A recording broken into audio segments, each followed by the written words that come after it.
You ever walk into your own house and feel like a stranger? Like the walls are keeping secrets from you? That was my life for months before I knew why. There was something in the way my wife smiled at me, too tightly, like she was trying to hide the guilt behind her teeth. Or the way my brother would drop his eyes whenever I came into the room, suddenly interested in his phone or the floor or the weather. I noticed, but I didn't connect the dots. Not then. I'm Nathan Keller. 37 years old, born and raised in upstate New York. Been married 10 years to Claire, a woman I thought I understood. And my brother? Jesse. Younger by 3 years, same blood, same house growing up, but never the same values.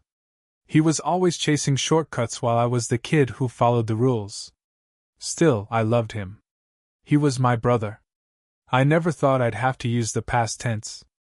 It all started unraveling the night I found my father's watch on Jesse's nightstand. The one Dad gave to me before he died. Jesse wasn't supposed to have it. I confronted him, and he shrugged it off, said he took it by mistake, thought it was his. A lie, but I didn't push. Should have. Claire and I were going through a slow patch. Not cold, just mechanical. Routine. She blamed stress, her work schedule, her hormones, whatever excuse fit the day. I took it. I took everything she said as gospel because that's what trust does to you. Makes you blind until your eyes are ripped open. The first real crack came on our anniversary. 10 years. I made reservations at the same cabin where we honeymooned. She said she had a work thing. A work thing. On our 10th anniversary. I didn't want to start a fight, so I let it go. Instead of spending the night with my wife, I drank alone in our backyard, listening to the echo of what our laughter used to sound like.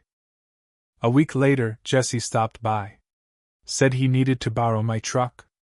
I gave him the keys, like always. As he walked out, his phone buzzed on the table. He hadn't noticed. I did. I shouldn't have looked. I'd never done anything like that before. But something in my gut twisted hard, and I knew. I picked it up. The message preview was from Claire. Just one line. I miss you already. Last night was everything. My hand froze. The blood drained from my face. I felt like the floor tilted under me. I stared at that screen, hoping it would vanish, hoping it was a joke, a mistake. But Jesse came back in and saw me holding his phone. He didn't say a word. Just stared at me like he knew the game was over. And Claire? She walked in 15 minutes later, holding groceries like nothing had changed. I couldn't speak. Not yet. I was still trying to figure out how to breathe. My brother, my wife. The two people I trusted more than anyone. I felt like I had swallowed a lit match. But that wasn't even the worst of it. 3 days later, I got a call from our family lawyer. My parents' estate had finally been settled. My father passed 2 years ago, Mom 6 months before that. They left behind the house, a bit of land, and some modest investments. I'd never been interested in any of it. Jesse, though? He'd been hovering like a vulture for years. The lawyer sounded hesitant. Nathan, I just wanted to prepare you before the documents go out. The entire estate has been left to Jesse. The will. It was changed 3 years ago. Your parents left everything to him. I didn't speak. Couldn't. My parents were gone. I couldn't ask them why. Couldn't scream at them. Couldn't ask them what the hell they were thinking.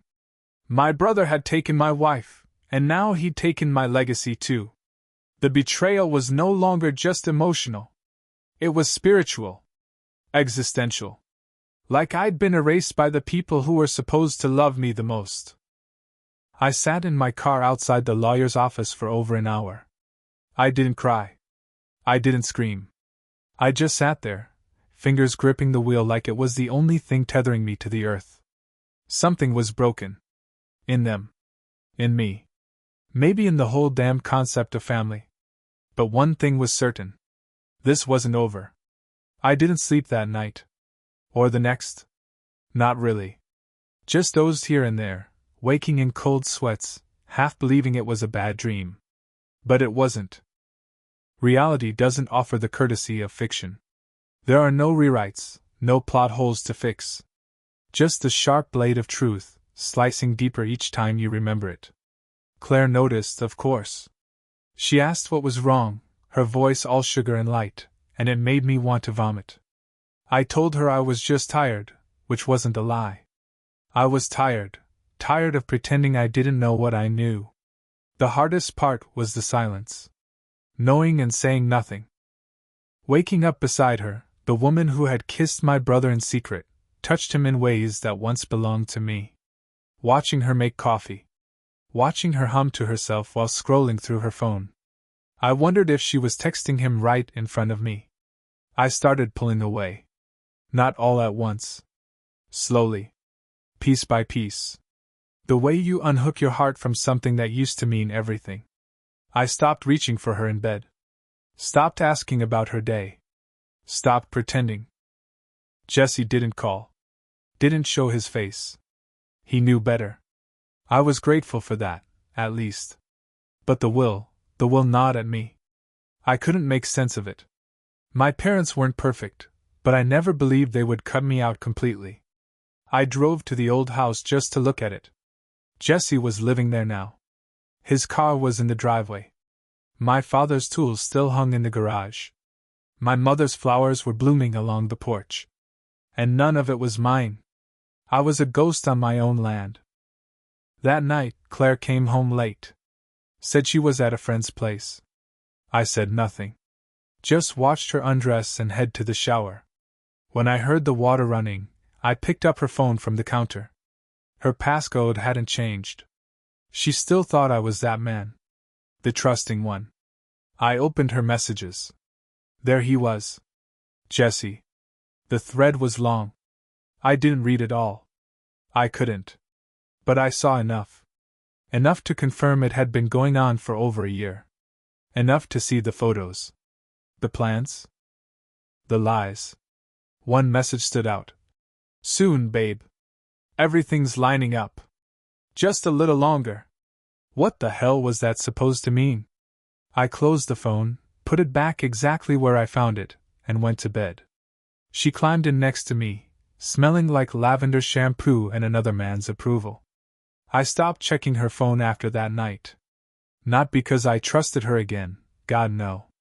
But because I had seen enough to know the full weight of what had been done. Reading more would just feed the fire already burning through me.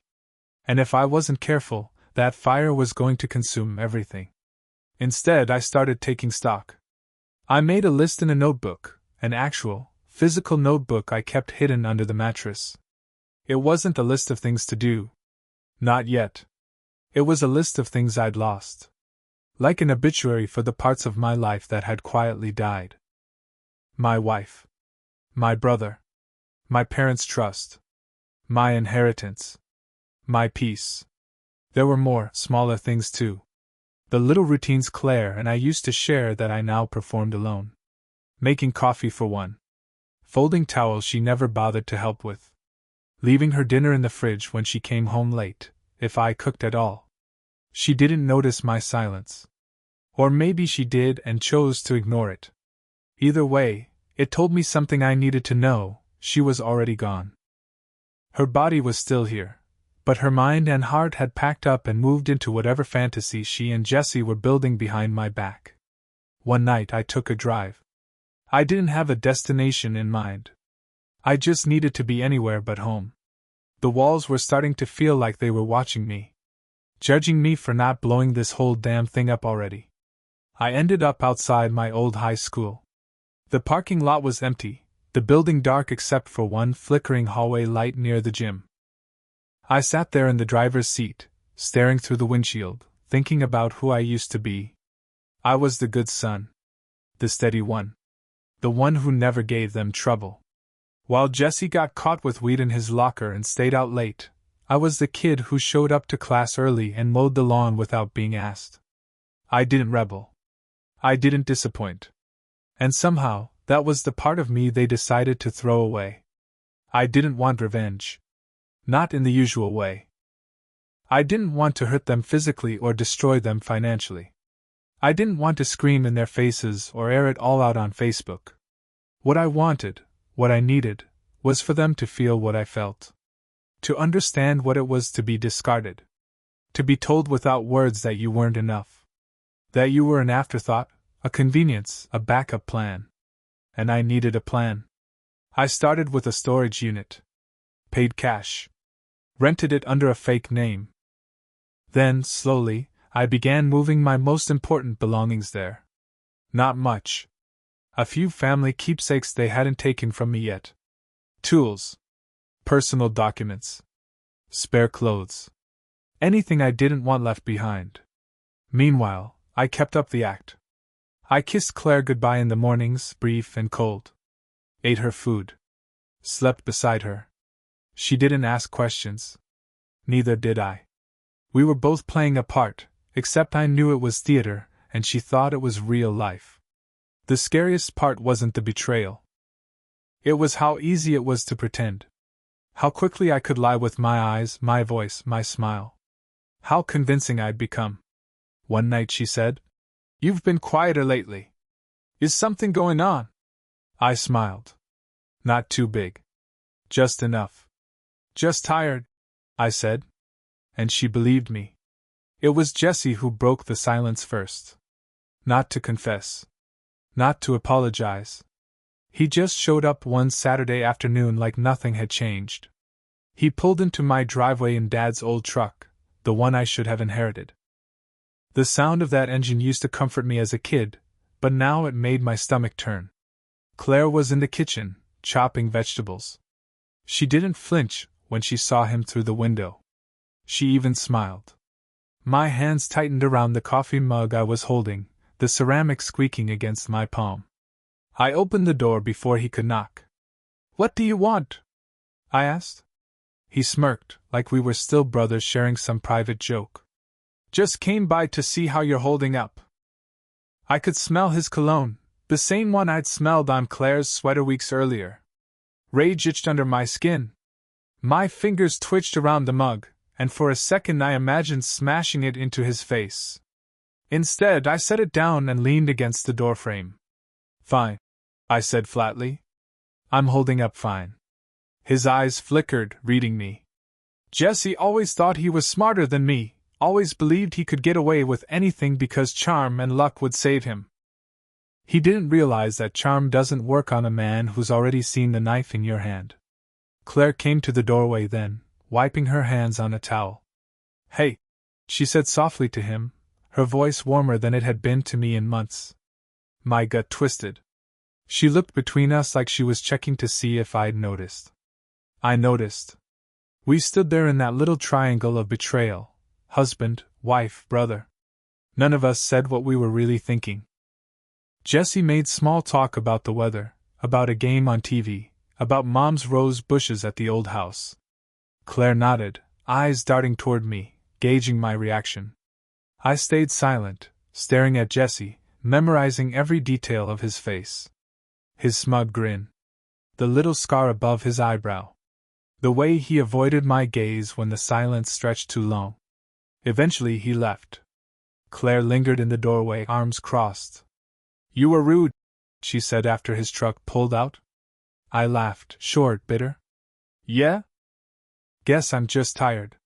Her eyes narrowed like she wanted to ask more, but she didn't.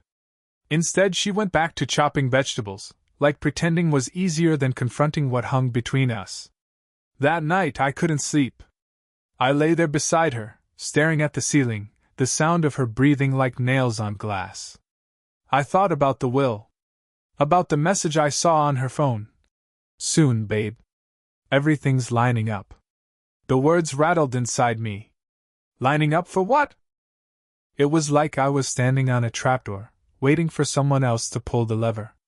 The inheritance gone, my marriage rotting, my brother circling me like a wolf. I started to wonder if this was all planned. If my parents had been convinced, by Jesse, by Claire, maybe by both, that I wasn't worth keeping. Maybe they'd painted me as the boring one, the one with no spark, the man who'd waste their legacy. Maybe Jesse wasn't just stealing my wife. Maybe he was stealing the image of me. The thought stuck in my skull like a nail. By dawn, I made another list in the notebook. What are they planning? Why did my parents change the will? What does Claire gain from this? The questions didn't scare me. What scared me was how calm I felt writing them down. Because calm men don't explode. Calm men plot. And I was starting to realize, maybe that was exactly what I had to do. The strange thing about betrayal is how quickly it rewires your brain. One day you're a man making plans for a future, the next you're watching shadows in your own house, testing the weight of silence, wondering how much damage you could do if you stopped playing by the rules. I started with information. If Jesse and Claire thought they were clever, I wanted to know exactly how clever. I dug through old family files, looked into the dates of the will changes, the signatures, the lawyer's notes. My father changed the will 3 years ago, a year before he died, a year after Jesse had one of his famous money problems that mysteriously vanished overnight. I wondered if Claire had been in his ear even back then. I wondered if Jesse had dangled her in front of him as proof that he was settling down, turning into the responsible son. The pieces didn't fit yet, but I could feel a pattern hiding under the surface. At night, while Claire slept beside me, I lay awake imagining conversations that had never happened but must have, Jesse and Claire whispering about me, laughing at me, convincing each other I was too weak, too boring, too unworthy. They didn't just betray me physically. They rewrote me in their own heads until I was a ghost. That's when the idea hit me. If they were going to erase me, I would show them what it felt like. Not with fists. Not with screams. Something quieter. More surgical. I started small. Bank accounts, joint passwords, little pieces of my presence in Claire's life. I changed them, closed them, rerouted them. She noticed, eventually, but I blamed it on fraud alerts, bank errors. She believed me, because why wouldn't she? I was still playing the role she needed me to play, the dull, predictable husband. Meanwhile, I kept filling the storage unit. Not just with my belongings, but with copies of documents, photos, evidence. A dossier of betrayal. If they wanted to paint me as disposable, I was going to make sure the truth had teeth. One evening, Jesse texted me. Just one line. We should talk. I stared at it for a long time. My hands trembled, but not with fear. With anticipation. I didn't respond. Let him sweat. Let him wonder if I was still blind or if I'd started to see. Claire grew restless around the same time. More late nights. More excuses. More half-hearted smiles at the breakfast table. She still tried, in her way, to keep me docile. A hand on my arm. A brush of lips against my cheek. But every touch felt like mockery now, a performance for an audience she didn't know had stopped clapping. One night, I caught her staring at me across the dinner table. You're different, she said quietly. I swallowed the bite of food in my mouth, smiled faintly. Just tired. But inside I was electric. She could sense the shift but couldn't name it. That was power. For the first time since this nightmare began, the balance was tilting. I didn't know exactly what the endgame looked like yet. But I knew this much. I wasn't going to lose quietly. And if they thought I was erased, they were about to learn that shadows can bite. The first time I imagined killing Jesse, it startled me. Not because I thought I was incapable, but because of how natural it felt. One moment I was staring at his name on my phone, the next I was picturing his face pressed into the dirt, my hands around his throat. The thought didn't horrify me. It calmed me. That was when I realized just how far I'd fallen, or maybe how far they'd pushed me. But murder was messy. Murder was obvious. And if Jesse ended up in the ground, Claire would just cry her way into someone else's bed, someone else's inheritance. No, what I needed wasn't blood. It was exposure. The kind of truth that left scars no one could hide. I started gathering proof. Not just screenshots of their messages or the dates she lied to me. I followed them. I rented a car under another name, parked 2 blocks from Jesse's house, and watched. Hours spent in the dark, engine off, waiting. I saw her car in his driveway more than once. I saw them through the curtains, shadows moving together in ways that made bile rise in my throat. Every detail I logged, every sighting I noted. The dossier grew fat with their filth. Meanwhile, Claire kept testing me. "You're distant," she said one night. I almost laughed in her face. Distant? She had no idea how close I was to her now, closer than I'd ever been, because I finally saw her without the mask. I told her what I always told her. Just tired. And she believed it. She needed to believe it. That was her weakness. Jessie tried again, calling this time. I let it ring. Then another message. "We can work this out, Nate. Don't make it harder than it needs to be." As if he was the one extending mercy. As if I was the problem. I stared at the words until my vision blurred. He thought he'd already won. Thought he could take everything from me and still stand on the higher ground. But here's the thing about higher ground, it makes the fall that much worse. I fantasized about their collapse, and it kept me alive. I pictured Claire's face when she realized the bank accounts were gone, when her friends saw the photos, when the truth poured into daylight.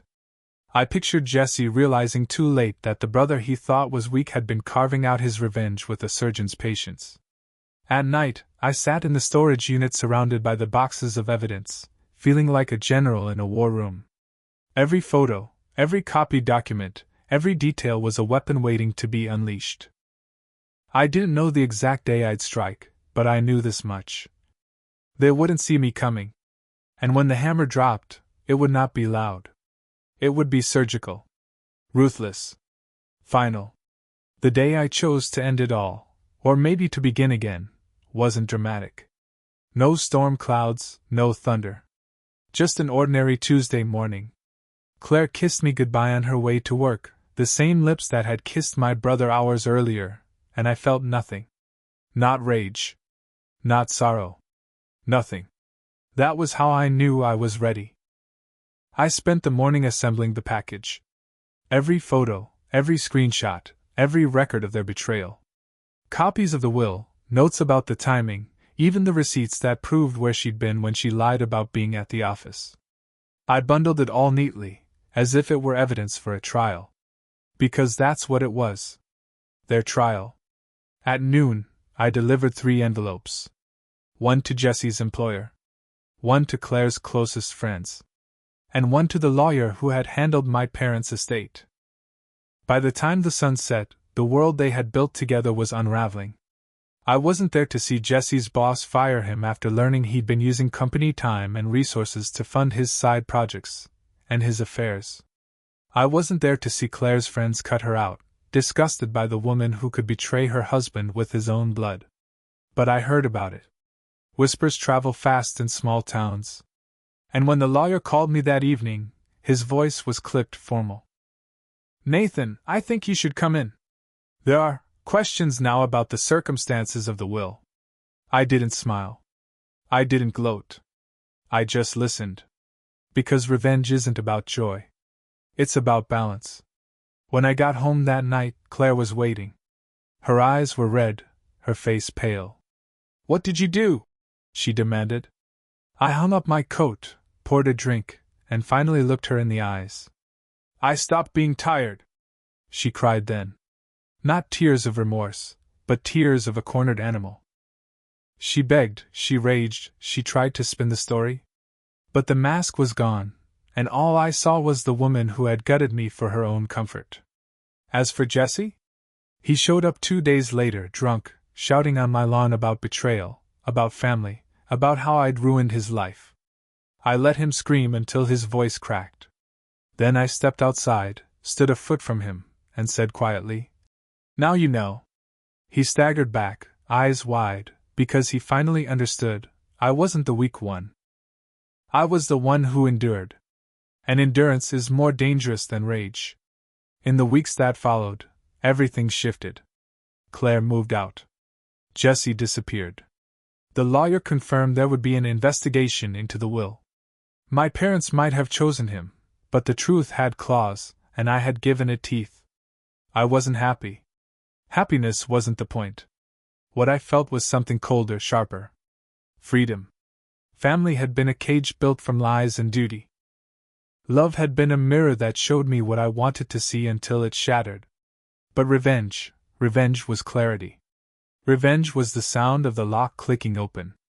I poured another drink, sat in the quiet of my house, and realized something simple: they had tried to erase me. But I was still here. And I always would be.